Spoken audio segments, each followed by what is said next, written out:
A educação sofreu alguns impactos durante a pandemia. No ensino superior, por exemplo, além de interferir na rotina de quem já estava matriculado, a pandemia de Covid-19 também impactou aqueles que pretendiam entrar na universidade em 2021.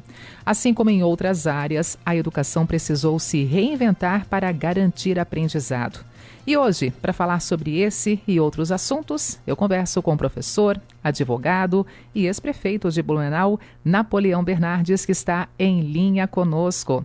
Seja bem-vindo, Napoleão. Bom dia. Tudo bem?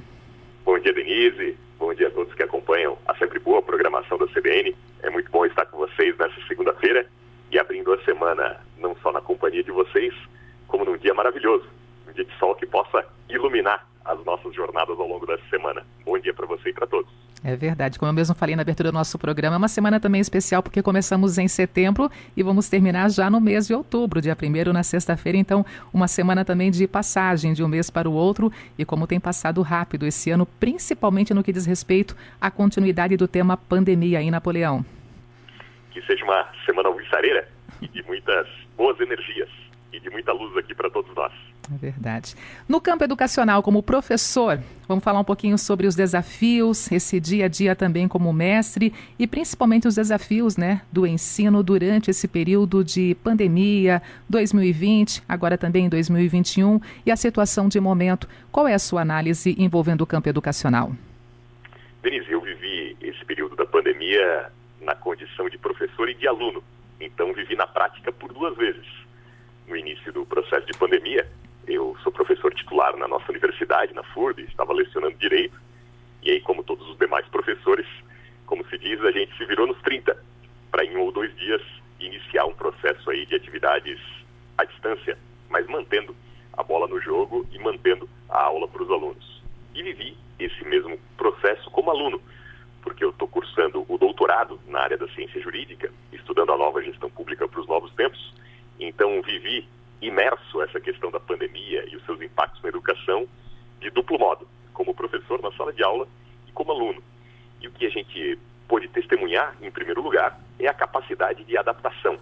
Tem um autor que é muito reconhecido nesses tempos, é um pensador importante, contemporâneo, é o Yuval Harari. O Harari lançou um livrinho pequenininho, fininho, chamado Notas sobre a Pandemia. Na verdade, é uma compilação de artigos em jornais importantes do mundo que ele escreveu nesse período, New York Times, Financial Times, e nessa compilação de artigos do Harari, ele escreveu uma frasezinha lá, que em outras palavras diz o seguinte: a pandemia, ela teve um papel histórico importante porque ela fez acelerar processos que naturalmente levariam muito tempo para serem compreendidos. Então, trazendo isso para o campo educacional, que é o tema dessa conversa inicial, trazendo para o campo educacional, nas universidades, por exemplo, em termos de nível superior, de ensino superior, havia um certo preconceito em relação às atividades à distância. E, nas palavras do Harari, então a pandemia fez acelerar processos históricos que, naturalmente, sem a pandemia, levariam muito tempo para se tornarem consolidados. Então, quase que do dia para a noite, instituições comunitárias como a FURB, Univale, as nossas comunitárias do Sistema CAF e outras, acabaram em 1, 2 dias trazendo e migrando as suas aulas presenciais para o modelo virtual. Óbvio que com todas as dificuldades, mas que ao longo do tempo isso foi sendo aperfeiçoado. Então, como eu disse, vivi isso como professor e como aluno, e é uma coisa que deu muito certo. Agora, já que trouxe Harari, trazendo outro pensador, que é Santo Agostinho. Santo Agostinho diz que a virtude está no meio. Então, o que eu quero dizer com isso? No popular, nem tão ao céu, nem tão à terra. A pandemia nos mostrou que as tecnologias são importantes e podem fazer toda a diferença no campo do ensino, podem aproximar pessoas, o quanto se teve de oportunidades, até de cursos gratuitos, de palestras de pessoas que reuniram pessoas que estavam em lugares diferentes do mundo, tudo ao mesmo tempo, simultaneamente. Então, por um lado e por um aspecto, a tecnologia é uma ferramenta e foi vista e se desmistificou, e a tecnologia foi vista como uma ferramenta muito possível de ser utilizada aí em termos educacionais. É muito importante, é fundamental. Mas, por outro aspecto, para a nova economia, para a nova agenda do trabalho, para o mundo do futuro, um valor que é fundamental, uma competência, uma habilidade que é fundamental, é a relação entre as pessoas. Então não se pode abrir mão por completo também do presencial. Por isso eu trouxe aí a ilustração de Santo Agostinho, a virtude está no meio, nem tão ao céu, nem tão à terra. Que bom que a gente possa contar com os instrumentos tecnológicos que fazem parte da nossa vida, cada vez mais farão, e vamos fazer o melhor uso possível deles e otimizá-los ao máximo, mas nunca esquecendo que a vida humana exige relações interpessoais e que numa economia do futuro, o grande diferencial competitivo que haverá entre as pessoas é justamente a boa capacidade de se relacionar. E aí o presencial, nesse aspecto específico, ninguém supera, então não dá para simplesmente suplantá-lo. Essa é a minha percepção inicial, Denise. E nesta relação entre as pessoas, mesmo aproveitando nessa tecnologia que veio para ficar, também a gente pôde perceber a importância do professor. Fundamental figura, fundamental sujeito no campo educacional, que na nossa opinião, e ouvindo também muitos pais, muitos educadores também, realmente foram vistos com mais apreço por toda a sociedade, realmente nessa relação da educação, a figura do professor, né, Napoleão? Os professores não deixaram a peteca cair. Cada qual, dadas as suas circunstâncias, dentro das suas capacidades, todos buscaram se superar. E aí, no olho do furacão, todo mundo arregaçou as mangas, sua camisa, e foi algo muito interessante perceber professores das mais diversas idades, das mais diversas gerações, um ajudando o outro, um se virando com o outro, professores ajudando alunos em alguns momentos, naqueles momentos iniciais, uma grande cooperação. Isso reforça mais uma vez aquilo que disse na passagem anterior, o que é fundamental no novo mundo e mesmo na nova economia, na nova agenda da economia. Muito se fala da inteligência artificial, muito se fala da robótica, muito se fala dos processos de automação que vão eventualmente substituindo humanos em atividades, onde que os humanos não vão ser substituídos? Naquilo em que tem um quê de relação pessoal. Né? Então, esse ativo do relacionamento interpessoal é fundamental e por isso a convivência é extraordinária. E aí, mais uma vez, os professores são sempre uma referência, lideram pelo exemplo e por isso são papel-chave na formação cívica e na capacidade de apresentar aí aos estudantes as novas perspectivas do mundo que está por vir. Napoleão Bernardes, como professor e advogado, e também aproveitando o seu histórico político, o que precisamos fazer para que a área da educação em um todo, né, seja melhor, principalmente na rede pública, por exemplo, em que os estudantes se sintam ainda mais integrados? Denise, há um tema que eu tenho estudado, tenho debatido até no campo do doutorado, já que no doutorado eu estou estudando a nova gestão pública para os novos tempos, e recentemente houve um estudo muito importante de uma consultoria também relevante, que é a PricewaterhouseCoopers, com o Instituto Locomotiva, que fala da desigualdade digital. Eu enfatizei bastante a tônica das relações pessoais, das relações presenciais, mas não se pode tapar o sol com a peneira, e é importante, né, falar as coisas às claras. A tecnologia está aí, seja no campo da educação, seja no campo do trabalho, nos gera muitas oportunidades, é um diferencial competitivo muito importante, e o que a pandemia acabou descortinando também, que além de todas as desigualdades que já conhecemos, há também a desigualdade digital. E aí um estudo bastante recente acabou apontando que há uma influência direta na capacidade de conexão digital de uma família, de uma pessoa, e os seus aspectos de renda. Quanto mais conexão houver, quanto mais capacidade de conexão houver, maior é a potencialidade de renda em curto, médio e longo prazo. Então, o próprio acesso, a própria conexão digital à internet, ela nos abre muitos campos. No campo do estudo, no campo da cidadania, muitos governos estão se digitalizando, muitos serviços estão sendo executados pela internet. Então, uma tônica importante para esses novos tempos e para já, como política de Estado, em termos de se promover uma nação que possa gerar mais oportunidades para as pessoas, um tema fundamental, Denise, para esses novos tempos, que são para ontem, né, porque a vida passa e passa muito rápido, é justamente o campo de se tornar mais iguais as oportunidades, e nesse campo de mais iguais as oportunidades, a conexão, o acesso às tecnologias, o acesso à internet, diminuir essa chamada desigualdade digital, é uma tônica muito importante que a pandemia acabou nos evidenciando como uma política de Estado altamente necessária. Muito bom. Vários ouvintes aqui na nossa companhia, entre eles o o radialista, o comunicador, também o empresário da comunicação, Rubens Obrist, na nossa companhia, saudando você como ex-prefeito e lembrando também da sua ligação com o rádio. Setembro, o mês do rádio, agora no último dia 25, comemorando. Pela primeira vez em Santa Catarina também temos a Semana Estadual do Rádio. Então, o nosso ouvinte aqui na nossa companhia, o Rubens Obrist, também lembrando da sua boa relação com o rádio, como radialista Napoleão Bernardes. E como faz bem também essa experiência, né, Napoleão? Em toda a trajetória, também esse contato direto através da comunicação e pelas ondas do rádio, né? Olha que lembrança carinhosa. Eu sempre chamei carinhosamente o Rubens de Rubão, no melhor sentido da palavra, né? Pelo coração grandioso que tem, pela figura humana iluminadora e especial que é. E o Rubão destaca, né, o nosso querido Rubens, uma posição muito importante. E a pandemia também, mais uma vez, trouxe isso como evidência. Né? Enfim, em algum momento relativamente recente, né, com essa questão do incremento das redes sociais, do próprio WhatsApp, isso se tornou, na cabeça de muitos, uma fonte de informação. Mas a informação com credibilidade, muitas vezes, ela depende de uma checagem.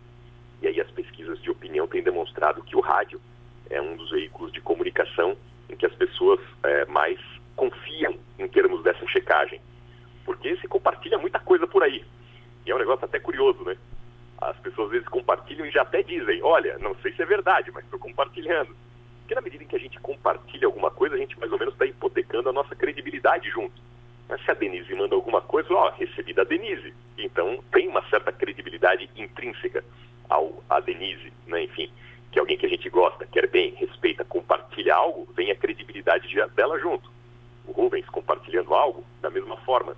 Então, à medida em que uma pessoa compartilha algo para alguém, ela está compartilhando junto a sua credibilidade. Com a pandemia, teve muito boato, teve muito diz-que-disse, e aí as pessoas começaram a entender, de volta, a importância das checagens, né? E o rádio é um veículo muito importante em termos de credibilidade para checagem. Pô, será que isso que eu estou lendo é verdade mesmo? Será que é bem por aí? Será que foi nesse contexto? Porque às vezes se compartilha alguma coisa que realmente aconteceu, algo que alguém disse, mas às vezes fora de data, às vezes fora de contexto. Eu lembro bem quando eu era prefeito, a coisa que era mais comum era quando tinha aí alguma iminência aí de enchente, compartilhar áudios antigos de gente de previsão do tempo e tal, dizendo, mas a maior enchente da história, 15, 16 metros. E no fim era, né, enfim, uma enchente comum aí de 8, 9 metros. E a gente sempre dizia, olha, né, sempre cheque, ouça no rádio, acompanha a Defesa Civil e tal. E agora com a pandemia isso aconteceu com mais evidência e mais uma vez demonstrou a importância de veículos sérios, como é o caso do rádio, dos jornais, enfim, da imprensa. Por quê? Porque hoje talvez o grande papel mesmo da imprensa seja esse da filtragem e da checagem. Diz, olha, está sendo dito aí, tá ok, é por aí, ou foi num contexto diferente, ou não foi bem assim. Então o rádio cumpre esse papel bem importante na pandemia da mesma forma. Aconteceu e tem acontecido isso. O rádio é a mão amiga, né? Então agora, por exemplo, a gente está nessa aí na calendário de vacinação, né, que a gente vê com mais certeza, né, qual é o caminho, justamente pelas ondas do rádio. É verdade. E no tema vacinação, realmente uma preocupação a mais de deixar realmente no passado essas informações que acabam distorcendo o fato, engessando, né, muitas pessoas, deixando elas apreensivas. E realmente, quando o tema envolve vacinação, é um compromisso a mais os veículos de comunicação trazer a verdade para aumentar ainda mais esse número de pessoas imunizadas, porque esse é o caminho de fato para a gente conseguir mais segurança em tempos de pandemia. Rapidamente aqui os nossos ouvintes também na companhia, José Dercílio, Wilson Radles, Loriberto Filho, Sidnei Fabrício dos Santos, Osmar Tinelli, também aqui a Ana Martins e o Tárcio Rodrigues e tantos outros que estão aqui atentos, acompanhando todas as informações colocadas nessa entrevista com você, Napoleão Bernardes. Passando para o momento eleições 2020. A corrida nos bastidores visando, claro, o pleito do ano que vem. Você está com o seu nome à disposição? Olha, Denise, eu, após os mandatos de prefeito, voltei a fazer exatamente o que fazia, seguir a minha vida privada. Então, hoje, voltei à sala de aula como professor, como aluno, na faculdade de Direito como professor, no doutorado como aluno, voltei a advogar, voltei, enfim, à minha vida privada. Mas, sempre fui movido na política por idealismo, por boa vontade, por acreditar de verdade na política com P maiúsculo, na boa política como instrumento de verdade para a transformação para melhor da vida das pessoas, da cidade, da comunidade. Então, quem faz política por idealismo, independentemente de estar em cargo, emprego, função pública, né, eu sigo voluntariamente aí o meu caminho, seja no partido, seja na atividade política. E tenho percorrido Santa Catarina, tenho sido muito convidado para palestras, por exemplo, nas universidades, sobre temas aí em relação aos quais eu acabo vivendo ou estudando. Então, na semana passada, por exemplo, estive em Concórdia, Joaçaba, na Universidade do Contestado e também na UESC. Então, tenho percorrido Santa Catarina dentro da minha atividade privada e, caminhando por Santa Catarina, na minha atividade privada, também faço a minha atividade pública. E tenho sido muito incentivado, não só pelo meu partido, mas, acima de tudo, por pessoas da sociedade civil, a encarar esse desafio aí da pré-candidatura ao governo para imprimir ao Estado uma nova visão de gestão, de desenvolvimento, um novo salto de qualidade em termos de desenvolvimento desse novo mundo, né, que está correndo aí tão rápido. A gente tem uma nova agenda de desenvolvimento no mundo e é preciso que o Estado dê as condições de igualdade de oportunidades das condições das pessoas. E Santa Catarina, com os bons índices e os indicadores extraordinários que tem tudo para ser o cartão de visita do Brasil, para a gente prospectar o que há de melhor no mundo em termos de possibilidades, perspectivas e oportunidades. Então, estou muito animado nessa caminhada, tenho feito isso de forma voluntária, sem emprego, sem cargo, sem função pública, muito pé no chão, com muita humildade, mas eu aproveito as minhas andadas pelo Estado nas minhas atividades profissionais para conversar com as pessoas, entender esse novo momento e, sim, se houver esse chamado, eu estou buscando estar preparado para o desafio. E na medida em que, né, enfim, há a possibilidade de lá na frente ser convocado para essa missão de uma candidatura, por exemplo, ao governo do Estado, o que é o fundamental? É estar preparado, estar capacitado para entender esse chamado, poder orgulhar os catarinenses da escolha e, acima de tudo, fazer a diferença em favor de Blumenau e do Vale do Itajaí, que está tão acanhada em termos de representatividade. Então, ter um nome seu aqui, de Blumenau e do Vale, lembrado, trabalhado no Estado para ser um candidato aí de uma eleição majoritária, então isso eu penso que é muito importante também aqui para Blumenau e para a nossa região, em termos da carência de representatividade que estamos tendo. Só para ter uma ideia, né, a nossa bancada de deputados estaduais é de 3 deputados estaduais, talvez pela primeira vez na história recente, nenhum deputado federal, nenhum secretário de Estado. Então, para dar a volta por cima, em termos dessa deficiência de representatividade, é fundamental aí a gente ter essa oportunidade de ter um nome nosso aqui de Blumenau e do Vale na chapa majoritária, e eu estou lutando aí muito empenhado por essa questão da nossa representatividade. Napoleão, essa falta de representantes na esfera federal como deputado federal e poucos representantes ali em Florianópolis como deputado estadual, claro que tudo isso é baseado no resultado das eleições. O eleitor votou diferente. Então, como é que a gente poderia também pontuar aqui essa importância do voto local ou regional e as consequências quando isso não é muito bem trabalhado por parte dos eleitores, claro, ao longo de 4 anos depois, colhendo ou não colhendo os frutos ali colocados nas eleições, no momento da urna? Em 2018, houve aquela questão de votar no número, o 17, então, as pessoas diziam assim, no bom português, olha, é 17 de cima e baixo, é 17 de cabo a rabo. E acabou não havendo uma reflexão sobre um tema importante, por exemplo, que é o voto regional. E aí, outras regiões que levaram isso em conta, eu vejo, por exemplo, o oeste de Santa Catarina, o governador Moisés acabou de fazer uma agenda de 3 dias pelo oeste, foram 700 milhões de reais em obras e ações de infraestrutura para o oeste do estado, agora nos últimos 3 dias. Eu no sábado estive em Uruçanga e o governador tinha passado por lá nos dias anteriores, por sul do estado. Só para a cidade de Criciúma, por exemplo, foram mais de 60 milhões de reais que foram levados em investimento, fora os investimentos para o sul do estado. Então, a região sul do estado, que tem menos representação populacional que o Vale do Itajaí, a região sul do estado tem 10 deputados estaduais unidos em favor das pautas daquela região. O oeste de Santa Catarina, que tem menos população que o Vale do Itajaí, tem 14 deputados estaduais lutando pelas bandeiras da região. Nós aqui de Blumenau temos 3 estaduais, não tem nenhum federal.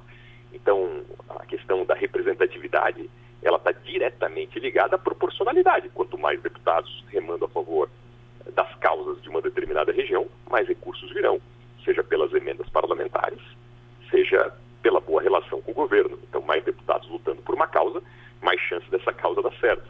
Então, a gente tem aí, né, esse grande exemplo, a bancada do Oeste, 14 deputados, a bancada do Sul tem 10. A bancada de Blumenau tem 3 estaduais e não tem nenhum federal. Então, a questão da representatividade regional é algo que certamente os eleitores, e aí é importante uma força-tarefa também coletiva como causa da região, de demonstrar às pessoas a importância prática disso, porque a importância prática disso é direta: mais deputados, mais recursos para investir naquilo que é prioritário para uma determinada região. Então é uma coisa aritmética, proporcional mesmo. Quanto mais deputado, quanto mais representante, mais recurso virá para aquela região em termos de obras, ações, investimentos, aquilo que é importante para a cidade. Então talvez o grande mote aqui para Blumenau, para a nossa região do Vale do Itajaí, para o Vale Europeu, é o mote da representatividade em relação à eleição do ano que vem, para a gente dar a volta por cima desse momento que estamos vivendo de menos representação que outras regiões. Afinal, a gente não quer nenhum privilégio. O que se quer é justiça e proporcionalidade. O Vale do Itajaí é a maior região do estado em termos populacionais e econômicos. Então o que se espera é justiça e proporcionalidade na distribuição dos recursos. Essa informação que você traz sobre a questão do governador, realmente o governador Carlos Moisés, ele encerrou no final de semana esse roteiro, né, de 3 dias pelo oeste catarinense, com um saldo de aproximadamente 710 milhões de reais em investimentos e entregas para 81 municípios da região. É a informação, inclusive, que está no site do governo do estado nesta segunda-feira. Então, 710 milhões de reais sendo investidos para a região oeste do estado depois dessa passagem do governador pelos municípios da região. Napoleão Bernardes, para finalizar aqui, está no nosso tempo já quase estourando, as suas considerações finais depois dessa entrevista aqui na Rádio CBN. Só tenho a agradecer, Denise, a gentileza da oportunidade de conversar com a gente amiga de Blumenau e do Vale, pela boa programação da CBN, dizer que a gente está sempre às ordens, seja na vida pública, seja na vida privada, sempre buscando trabalhar aí em favor das causas da nossa cidade e da nossa região. Sempre às ordens, Denise. Muito obrigado pela gentileza da oportunidade. Muito bom. Conversamos na Rádio CBN com o professor, advogado e ex-prefeito aqui de Blumenau e, como ele bem lembrou também, aluno, né? Napoleão Bernardes, aqui na rádio que toca a notícia, e vários assuntos colocados em evidência: educação em pandemia, dificuldades, reinvenção e aprendizado e, é claro, eleições 2022, essa corrida nos bastidores visando o pleito do ano que vem.